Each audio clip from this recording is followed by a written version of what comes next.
इबादत सिर्फ 5 वक्ता नमाज नहीं है, इबादत सिर्फ 30-29 रोजे नहीं है, पूरी इबादत सिर्फ ज़कात में मुनहसिर नहीं है, पूरी इबादत हज फर्ज में मुनहसिर नहीं है। अगर इन सारी इबादतों को जोड़ा जाए तो सबका वक्त 1.5 महीने में मुकम्मल हो जाएगा, बहुत ज्यादा वक्त लग जाएगा। तो इसके अलावा जोड़ेंगे तो 2 महीने में ये सारी इबादतें मुकम्मल हो जाती हैं अगर वक्त जोड़ा जाए तो। बाकी के बचते हैं 10 महीने, उसमें भी तो कोई इबादत होगी, उसमें भी तो कोई नेकी होगी। तो समझे फर्ज इबादतें 2 महीने में मुकम्मल हो जाती हैं। एक इबादत है जिसे अखलाक कहते हैं, वो जिंदगी के हर लम्हे आपके दामन के साथ जुड़ी रहती है। अगर आपके पास ये नहीं तो फिर कुछ भी नहीं। मेरी बात कान खोल के सुन लीजिएगा। अगर अखलाक तल्ख है, अगर लहजों में कड़वाहट है, अगर ख्याल में गुरूर और घमंड है, तो फिर अल्लाह इबादतें मुंह पे मार देगा। आपकी इबादतें कम रह गई आपकी मजबूरी की वजह से, और फिर साथ अखलाक की दौलत लेके आओ, अल्लाह करीम है, वो अपने करम से आपको माफ कर देगा। लेकिन याद रखें, अखलाक भी बड़ी अहम दौलत है, आज ही हमारे पास नहीं है। आज इसकी सबसे बड़ी कमी हमारे पास है। आप देखें तो सही, मैं आऊं, कुर्सी आलीशान ना हो तो मूड खराब हो जाता है, लोग उठ के खड़े ना हो तो ख्याल आता ये उठे क्यों नहीं मेरे लिए, इन्होंने इस्तकबाल क्यों नहीं किया मेरा, इन्होंने हाथ क्यों नहीं चूमे मेरे। फरमाया गया हुजूर की महफिल हो ना तो फिर गद्दी तलाश न कर, जगह जूतियों में मिल जा तो बैठ जा। इसलिए कि इस जमीन पे ताज वाले भी पगड़ियां उतार के आया करते हैं। ये इन महफिलों की अजमतें होती हैं, ये इन महफिलों की बरकतें होती हैं। लेकिन कड़वे इतने कि हम किसी को हजम करने तैयार नहीं, सख्त इतने कि किसी से नर्म लहजे से बात करने के लिए तैयार नहीं। भाई जिसे कोई मुंह ना लगाया करे उसे तुम मुंह लगा लिया करो। इसलिए फरमाया गया जो किसी का टूटा दिल जोड़ देगा अल्लाह उसे बेहिसाब जन्नत अता फरमा देगा।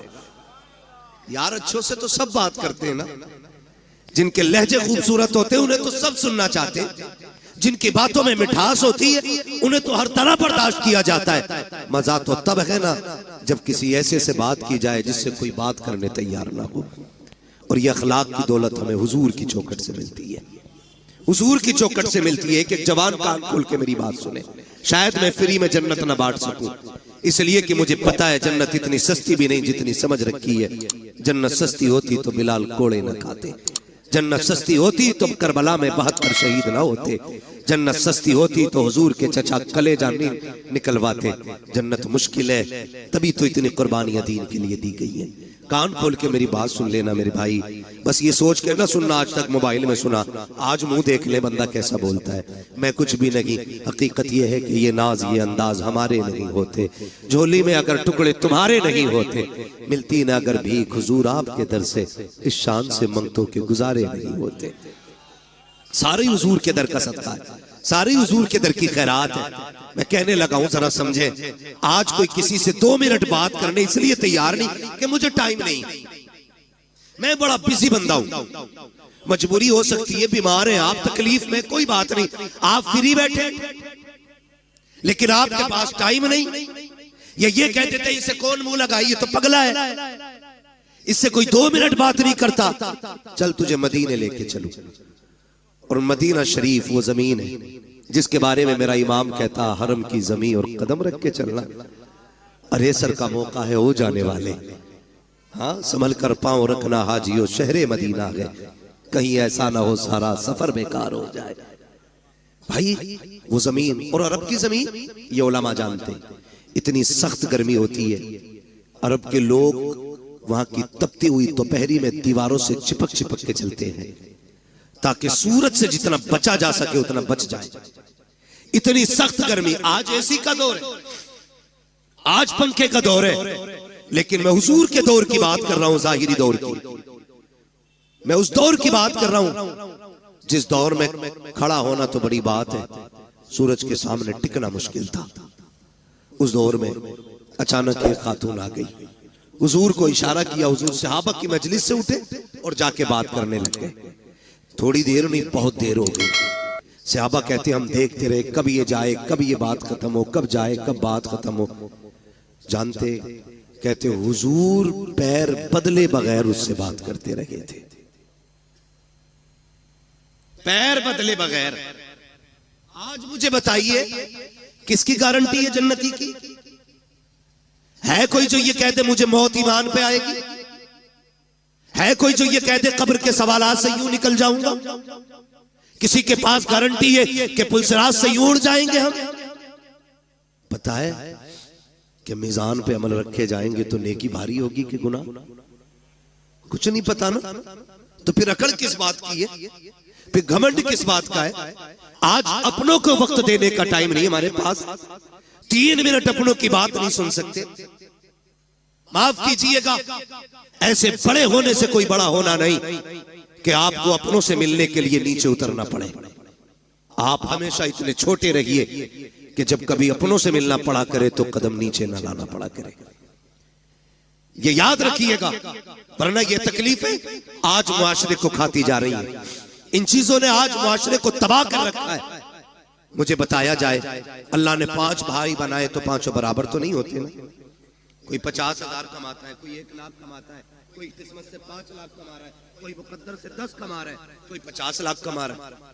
लेकिन एक ऐसा है जो सिर्फ ठेला लगाता है। भाई वो भी नहीं कही, वो भी ठेला लगा रहा है। मुझे बताओ, एक बाप के 5 बेटे, एक 50 लाख कमा रहा है, एक ठेला लगा रहा है। बताओ कसूर किसका है? कोई कह सकता है कि ये जो ठेला लगा रहा है इसने कोई गुनाह किया था जिसकी वजह से इसको ठेला दिया गया? या जो एक साइन से 50 लाख कमा रहा है इसने कोई ऐसी नेकी की थी कि इसके एक साइन से 50 लाख पैदा होते चले जा रहे? ऐसा तो नहीं होगा ना। जब सारे ही अल्लाह के बंदे हैं तो फिर ये फर्क किस लिए? तो फरमाया गया, याद रखना, खुदा किसी से लेके आजमाता है और खुदा किसी को दे के आजमाता है। किसी से लेके आजमाया जाता है, किसी को बोले, किसी को दे के आजमाया जाता है। तेरी मेरी खुराक कितनी? 1 रोटी, 2 रोटी, 3 रोटी, 5 रोटी, 10, बस। अगर बंदा कमा रहा है 50 रोटियों का तो फिर सोचना तो बनता है ना कि मेरी खुराक तो 10 रोटी थी, अल्लाह ने 50 का पैसा क्यों दिया? अगर ये ख्याल आए, फिर मुड़ के रिश्तेदारों को देखो, फिर मुड़ के खानदान को देखो, फिर पड़ोस को देखो, फिर लोगों की जरूरतों को समझो। अगर तेरे दरवाजे पे कोई जरूरतमंद रहता है, कभी एक वक्त का खाना उसे भी खिला दिया करो। अगर तुम्हारे पड़ोस में कोई गरीब रहता है, कभी उसके भी काम आ जाया करो। अगर तुम्हारे पड़ोस में ऐसे लोग रहते हैं कि जिनके पास दवा के लिए पैसे ना हो, तो अपने बच्चों के बर्गर पिज्जे छोड़ करके कभी किसी गरीब को दवा भी दिलवा दिया करो। लेकिन हो क्या गया है, हम अपनी कमाई की कसरत को अपना हुनर समझते हैं, फन समझ करके उसको तिजोरी में इकट्ठा करते हैं। और तुम्हें खुदा का वास्ता, अल्लाह कादिर मुतलक है, जैसा वो देना जानता है वैसा लेना जानता है। अगर देने पे आता है चप्पर फाड़ के देता है, अगर लेने पे आता है चमड़ियां उधेड़ के ले लेता।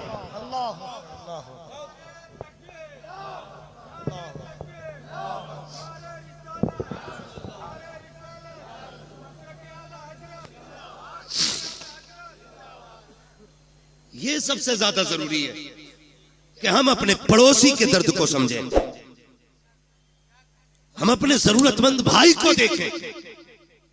कसम खुदा की ये बहुत बड़ी नेकी थी, लेकिन नहीं जी, आज तो बोटी अपने घर खाता है और खिलाल पड़ोसी के सामने जाके करता है। क्यों? कि आज पाए तोड़ के आ रहा हूं, आज पाए तोड़े, आज मैंने चिकन खाया, आज मैंने मटन खाया। इस्लाम क्या कहता है? मेरे नबी ने फरमाया, तुम्हें इजाजत नहीं है कि तुमने अगर हड्डी वाला गोश्त खाया हो तो अपने दस्तरखान की हड्डी अपने दरवाजे पे डालो। कहीं ऐसा ना हो तुम्हारे पड़ोस में कोई गरीब रहता हो और उसके बच्चों की निगाह हड्डियों पे पड़ गई और उनका दिल अगर कह गया काश हम भी गोश्त खाते, और बच्चों के बाप की हैसियत नहीं हुई गोश्त खिलाने की, तो फरमाया गरीब का दिल टूट जाता।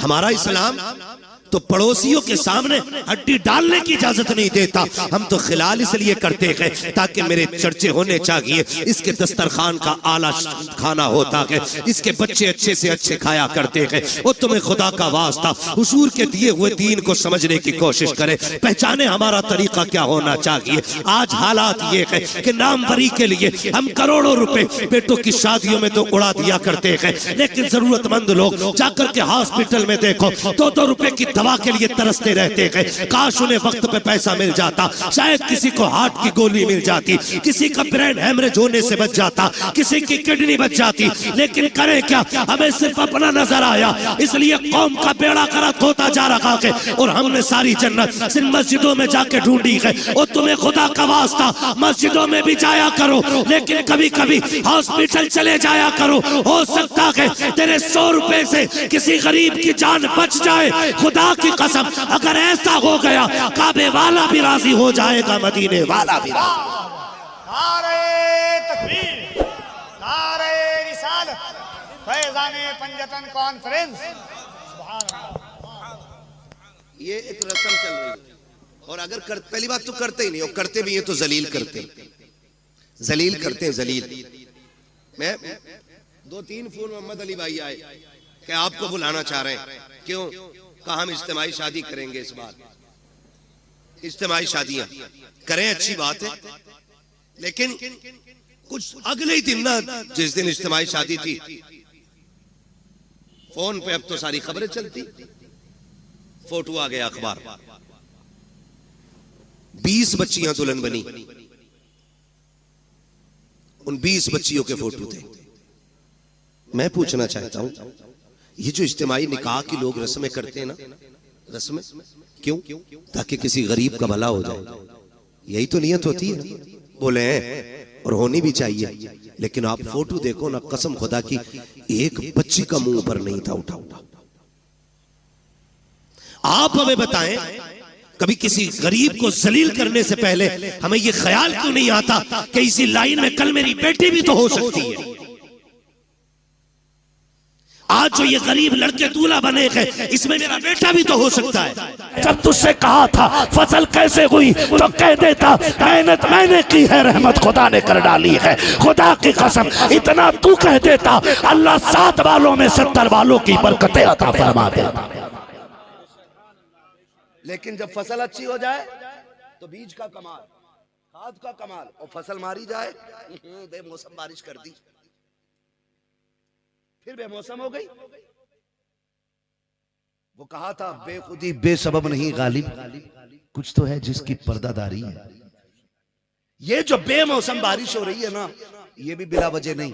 दिल पे हाथ रख के बताइए, मौलवी थक गए कुरान पढ़ाने वाले, उश्र दो, किसी पे मुसीबत पड़ी इतनी कि कोई कह देता हो मेरे खेत में 50 क्विंटल गेहूं हुआ है, ये उश्र का अपना हिस्सा लेके चले जाओ। जब फसल मारी जा रही तब तो खुदा याद आया, जब कटी तो नहीं। याद रखो, रब कादिर मुतलक है, जब देने पे आए तो छप्पर फाड़ के देता है, और जब लेने पे आए तो जबड़ों में से निकाल लेता है। उसका वादा है, तुम उसका हिस्सा दो, फिर हिफाजत वो करेगा। तुम दो ना उसका हिस्सा, और वो खाता नहीं है, वो पीता नहीं है, वो खाने पीने से पाक है। लेकिन हम ना इतने बेहिस हो गए, समझ ही नहीं पाते, वो निकाल के हम ही को तो देता है, हमसे लेके हम ही को लौटा देता है। कैसे? किसी पे ज़कात फर्ज थी, उससे ली तो उसको दे दी जिस पे लेने की गुंजाइश थी, ताकि वो रोड पे भीख न मांगे। आज ना कभी कभी रोड पे जाओ ना तो डर लगता है, और देख के भी ख्याल आता है। कभी गाड़ी का शीशा बजता देखो ना तो नकाब में बच्ची खड़ी होती है, किसी की गोद में बच्चा, कोई दाढ़ी वाला बुजुर्ग शीशे के आगे हाथ फैलाता। ख्याल आता, काश मेरी कौम ने अगर इंसाफ किया होता ना तो ये इस उम्र में भीख न मांगते। ज़कात उश्र देना शुरू कर दो, अल्लाह नुकसान से बचा देगा। हराम खाने से बचो, हलाल खाओ। पूछो, ये उलमा बैठे, मैं पूरी जिम्मेदारी के साथ कहता हूं, अगर रब ने तुम्हें 10 क्विंटल दिया और तुमने सारा दे दिया, उसका 1 किलो ना दिया ना, वो 10 क्विंटल में पढ़ाने ने दिया, आपके लिए 10 का 10 क्विंटल नाजायज है। फाइनल करो आप, एक एक दाना उसका निकाल के दो, क्यों नहीं देते? जो हक है वो दो। क्या लिया उसने तुमसे? कुछ भी तो नहीं लिया ना भाई। अगर 20वां हिस्सा ले लिया तो क्या ले लिया तुमसे? ना, ये ना करो। तो हमारी आदतें बिगड़ती जा रही हैं। अकीदे मजबूत रखो। सरकार आला हज़रत क्या कहते हैं? कहते हैं ये शरीयत के खिलाफ है, खाली जबान बदल दे मैं दे दूंगा। उसने कहा ना, हवेली पलट दूंगा। सरकार मुफ्ती आज़मीन गिरे, माँ ने कहा देख गिर गया ना बेटा, मैंने पहले ही कहा था फकीरों के मुंह नहीं लगते। इतनी बात कही, कहने लगे अम्मा ये तो एक मुस्तफ़ा रजा है, दीन के नाम पे 1000 मुस्तफ़ा रजा कुर्बान किए जा सकते। इतनी बात कही, सरकार मुफ्ती आज़मीन उम्र शरीफ 6-7 बरस, उठे कपड़े झाड़े, कहने लगे अब्बा डटे रहिए, मुझे भी कुछ नहीं हुआ है, मुझे भी कुछ नहीं हुआ। फिर सरकार आला हजरत ने फरमाया किस अकड़ में है, किस अकड़ में? कावेली पलट दूंगा। गुस्सा आया बरेली के पठान को, पठान हो तो ऐसा हो, गुस्सा भी आया है तो दीन के लिए आया है। पैर का जूता निकाला, फरमाने लगे हवेली छोड़, अहमद रजा की जूती पलट के दिखा दे। उसने कहा ये कौन सी बड़ी बात है? पैर लगाया, जूता नहीं हिला है, हाथ से हिलाया नहीं हिला, दोनों हाथों से ताकत लगा दी, नहीं हिला। कहने लगे ये क्या हो गया है, जूता क्यों नहीं हिल रहा है? फरमाने लगे ये तो अहमद रजा की हवेली है, तू जूता नहीं पलट रहा है, तू क्या समझता है अहमद रजा लावारिस है? ये वो है जिसका अजमेर वाला भी वारिस है, खुद मदीने वाला भी वारिस है। अकीदे पक्के रखो। इन लुटेरे बाबाओं से बच के रहो, लुटेरे बाबाओं से बच के रहो। मैं तावीज का मुखालिफ नहीं भैया, तावीज पहनते हम भी हैं, शर्त यह है देने वाला मुफ्ती आजम जैसा होना चाहिए। हम पहनेंगे तावीज, देने वाला ताजुश शरिया जैसा लाके दिखाओ, हम पहनेंगे तावीज। जिसे इस्तंजे का तरीका ना हो वो तावीज बांटे, पहले उसे पकड़ के पाक करेंगे, चाहे वॉशिंग मशीन में डालना पड़े। और आप भी लहजे सख्त करो ऐसे लोगों के लिए जो दीन से खिलवाड़ कर रहे हैं। हमारी और आपकी जिम्मेदारी है पूरी कौम को देखना। हम ही नहीं समझाएंगे। वली हो, नेक बंदा होना चाहिए, कोई तकलीफ नहीं। नेकों की दोस्ती हमेशा काम आती है। पीर ऐसा ना हो जो हाथ पकड़े बैंक से रिश्ता जोड़ दे। पीर ऐसा होना चाहिए जो हाथ पकड़े रिश्ता मदीने वाले से जोड़ दे। ये याद रखिएगा। मुझे एक बात याद आ रही है आज ना, आज तो अल्लाह माफ करे, गरीबों के पीर अलग हैं, अमीरों के अलग। जो फॉर्चूनर में बैठ के आएंगे वो अमीरों को मुरीद करेंगे, जो साइकिल से आएगा वो गरीबों को मुरीद करेगा। लेकिन बता दूं कायनात में सबसे बड़े पीर को मोहम्मद रसूलुल्लाह कहा जाता है। मेरा नबी सबसे बड़ा पीर है। और उसकी चौखट की कहानी, एक ही सफ में खड़े हो गए महमूद अयाज, ना कोई बंदा रहा ना कोई बंदा नवाज। हाँ, असहाबे सुफ़ा को कभी झांक के देखो, हर क्वालिटी का बंदा मिलेगा। हुजूर की चौखट है। आज तो पीरों की क्वालिटी बदल गई। मुरीद, वीआईपी पीरों का वीआईपी मुरीद, वीआईपी मुरीदों का वीआईपी पीर। हाँ, माफ कीजिएगा हमारे रवैये दोहरे हो रहे हैं। पीर तलाश करो ना। पीर का मतलब क्या होता है? पार्टी बंद। किसे पीर कहते हो? जो अलग पार्टी बना ले। अब तो कह रहे सुन भाई, तू मेरा मुरीद हो गया, उसके मुरीद के साथ मत टहलिए। आग लगा दी इन चीजों ने। घरों में दीवारें खड़ी हो गई, हमारे नफरतें बढ़ती जा रही हैं। फर्क कितना हुआ? पहले ना लोग पीर को तलाश करते थे, अब पीर मुरीद ढूंढते फिर रहे। हाँ, मुरीद ढूंढते फिर रहे। कह रहे शिवानी साहब मोहल्ले में कोई नया बच्चा आया है, क्योंकि हमारी गोद में डाल दो। क्यों, तेरे बाप का है? हमारी गोद में डाल दो। दिल तंग है इन पीरों के। दिलों में गुंजाइश थी। मेरा इमाम मुरीद होने निकला ना तो गंज मुरादाबाद शरीफ है ना, अल्लामा फजल रहमा गंज मुरादाबादी रहमतुल्लाह तआला अलैह की चौखट में कैसे आए मौलाना मुरीद होने के लिए? बड़ी बात थी ना। चाहते तो मुरीद कर लेते, काम लंबा हो जाता। कहने लगे ना, तुम्हारा हिस्सा मारेरा शरीफ के अंदर मौजूद है, यहां नहीं है, तुम्हें मारेरा शरीफ जाना पड़ेगा। आज तो घेर घेर के। अच्छा, कमरे में बुला बुला के मुरीद ना। पीरा मुरीदी का मतलब ये नहीं होता। पीर का मतलब ये होता है जो हाथ यहां पकड़े रिश्ता हुजूर से जोड़ दे। मुझे एक पीर की बात याद आ गई, अल्लाह सलामत रखे, मोहब्बतों से सुन रहे, जरा कह दे या रसूल अल्लाह। एक बुजुर्ग गुजरे, शेख बहाउद्दीन बुखारी रहमतुल्लाह तआला अलैह, पाए के बुजुर्ग। इब्तदाई दौर है, उस वक्त कसरत से मुसलमान नहीं थे। आप ना बस्ती से गुजर रहे थे, जंगल से गुजरे ना, किसी ने देख लिया शेख बहाउद्दीन जा रहे, भीड़ लग गई लोगों की। और याद रखिए जब अल्लाह वाले जाते हैं तो ऐलान हो ना हो, दीवानों की भीड़ लग जाया करती है।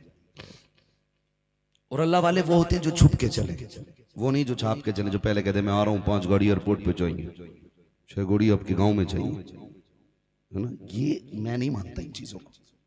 अल्लाह वाले छुप के चलते। तो वो जंगल से गुजर रहे, किसी ने देख लिया शेख बहाउद्दीन, भीड़ लग गई, दीवानों का हुजूम। इत्तेफाक से एक गैर मुस्लिम बच्ची गुजर के जा रही थी। उसने कहा यहां क्या है? किसी ने बताया मुसलमानों के पीर आए हुए। सीधी बात बताई, कौन आए हुए? मुसलमानों के, जोर से, मुसलमानों के पीर आए हुए। जरा सोच समझ के फैसला करना। मैं नहीं कहूंगा कौन किसका मुरीद है, अपने पीर को खुद झांक के देखना। नाम नहीं बताऊंगा। कहा कौन है? कहा मुसलमानों के पीर। बच्ची कहने लगी ये पीर कौन होते? ये पीर कौन होते? तो किसी ने कहा उनसे ही जाके पूछ ले, उन्हीं से जाके पता कर ले। जब उन्हीं से जाके पूछने की बारी आई, बच्ची गैर मुस्लिम थी, हटो बच्चो हटो बच्चो करते करते हजरत तक पहुंच गई। कहने लगी हुजूर आप कौन है? आप पीर हैं? कहा हाँ। बच्ची ने कहा ये पीर कौन होता है? तो अल्लाह वाले थे, 2 बातों में बात खत्म करनी थी, मंतिक और फलसफा तो पढ़ाना नहीं था। फरमाने लगे बेटी पीर वो होता है जो मुसीबत में काम आया करता है। पीर वो होता है जो, जोर से जो, बड़े गुस्से में बोल रहे हैं आप, बात नागवार लग रही, अच्छी लगेगी, बोले जोर से। जो पीर वो होता है जो मुसीबत में काम आता है। बच्ची कहने लगी सबके? कहा हाँ। तो कहने लगी तो फिर मुसीबत तो किसी को भी आ सकती है, अगर मुझे मुसीबत आ गई तो? फरमाने लगी बेटी मुरीद हो जा, अगर तुझे भी मुसीबत आएगी हम तेरे भी काम आ जाएंगे। बच्ची कहने लगी मुरीद कैसे होते हैं? फरमाने लगे मेरे हुजूर का दिया हुआ दीन कबूल कर, कलमा पढ़ और फिर मेरी बैत कर। बच्ची 9 उम्र थी, उसने ना दीन का कलमा पढ़ा और हजरत की बैत की। याद रखिएगा कई बार ये सोचते हैं कि भाई जब बुजुर्गी आएगी तब मुरीद होना। जब जैसी मुरीद हुई ना, सिलसिले का फैज जारी हुआ। जब सिलसिले का फैज जारी हुआ ना, तो फिर वो बच्ची बादशाह के दरबार में नौकरी लगी और इतनी तरक्की की कि जो पहले से काम कर रही थी, बादशाह ने उनका सुपरवाइजर उसको बना दिया। जब वो सुपरवाइजर बनी तो जो पहली वाली थी उनको टेंशन हो गई, ये 2 दिन की लड़की हमारे बाद आई है और हमसे आगे निकल गई,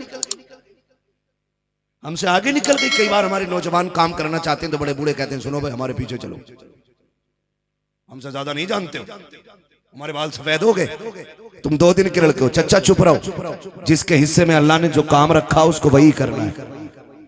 हमारे जैसे 70 साल के कुछ ना कर सके जो 18 साल का मोहम्मद बिन कासिम करके गया है।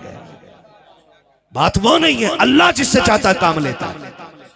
जब गई बादशाह के दरबार में ना, तो काम ऊंचा हो गया, नौकरी बढ़ गई, उसकी तनख्वाह बढ़ गई।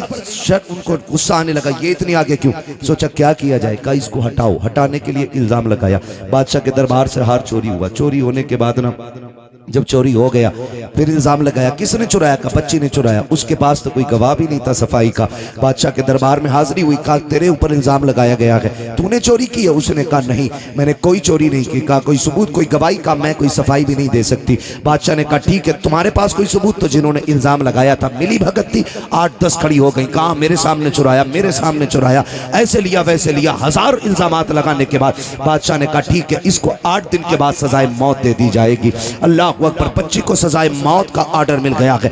8 दिन के लिए बच्ची को कैद में किया गया है। जानते हो 8 दिन तक कोई मिलने नहीं आया। बच्ची बड़ी बेकरार परेशान है, कोई था ही नहीं उससे मिलने कौन आता। जब सजा के दिन करीब आने लगी, जब सजा वाला दिन आ गया, बादशाह के हुक्म पे सिपाहियों ने बच्ची को कैदी बनाया है, हाथ में रस्सियां बांध करके महल के छत पे ले जाने लगे ताकि नीचे फेंक के बच्ची को कत्ल कर दिया जाए। जब बच्ची को लेने जाने लगे, बच्ची रोने लगी, मुड़ मुड़ के देख रही थी। किसी ने कहा किसकी राहें तक रही है, 8 दिन से कोई नहीं नहीं आया है। कहा तुम्हें क्या पता है, किसी ने वादा किया था जब मुसीबत होगी तो हम तेरे काम आ जाएंगे। 8 दिन गुजर गए हैं, उसी का इंतजार चल रहा है, शायद वो अब आता होगा, अब आता होगा।